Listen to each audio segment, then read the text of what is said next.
ఏది అయినా ట్రై చెయ్యి ఆచి చికెన్ మసాలా. ఆచి చికెన్ మసాలా. శ్రీవాణి టికెట్లపై టీడీపీ వైసీపీ మధ్య మాటల తూటాలు పేలుతూనే ఉన్నాయి. శ్రీవాణి టికెట్ల పేరుతో టీడీపీ ప్రభుత్వం దోపిడీకి పాల్పడుతోంది అంటున్నారు వైసీపీ నేతలు. దీనిపై సిబిఐ విచారణ జరపాలని కూడా డిమాండ్ చేస్తున్నారు. మరొక వైపు వైసీపీ హయాంలో జరిగిన అవినీతిని నిరూపించడానికి తాము సిద్ధమని టీడీపీ సవాల్ విసురుతోంది.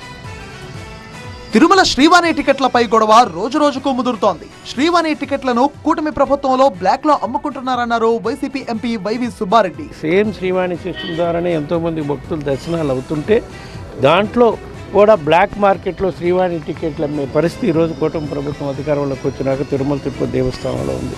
ఇటువంటి పరిస్థితి ఇదివరకు ఎప్పుడు కూడా లేదు. వాళ్ళు ఏం చేయాలన్నా కూడా వాస్తవాలు ప్రజలకు తెలిసే విధంగా కూడా దేవుడు అన్ని చర్యలు తీసుకుంటాడు.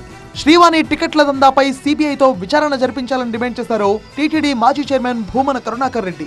మీ ప్రభుత్వంలో 4 నెలల్లోనే ఈ శ్రీవాణి టికెట్ల ద్వారా 48 కోట్ల రూపాయల దోపిడీకి మీద మీరు విచారణకు సిద్ధపడాల్సిన అవసరం ఉన్నది.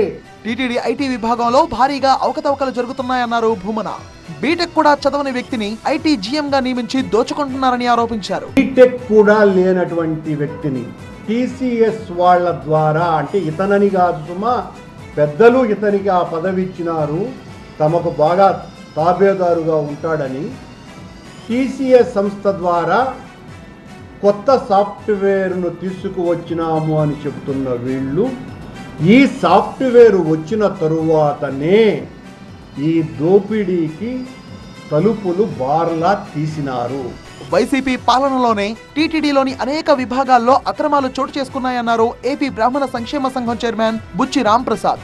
వైసీపీ ప్రభుత్వం అధికారంలోకి వచ్చిన 3 నెలల్లోనే శ్రీవాణి ట్రస్ట్ ను ఏర్పాటు చేసి దోపిడీకి వేదికగా మార్చిందని ఆరోపించారు. ఇప్పుడు అక్రమాలు బయటపడుతున్నాయని వైసీపీ నేతల్లో ఆందోళన మొదలైందన్నారు. మీరు చేసిన తప్పులను తప్పించుకోవటానికి ఎదుటి మనిషి మీద బురద జల్లే కార్యక్రమంలో ఉన్నారు. మేము దీన్ని సహించాం. మీరు చేసిన తప్పుల్ని ఇంకా కూడా బయట పెడతాం. శ్రీవాణి టికెట్లలో అవినీతి జరుగుతుందన్న వైసీపీ నేతలు ఆధారాలుంటే బయట పెట్టాలన్నారు టీడీపీ బీజేపీ నేతలు.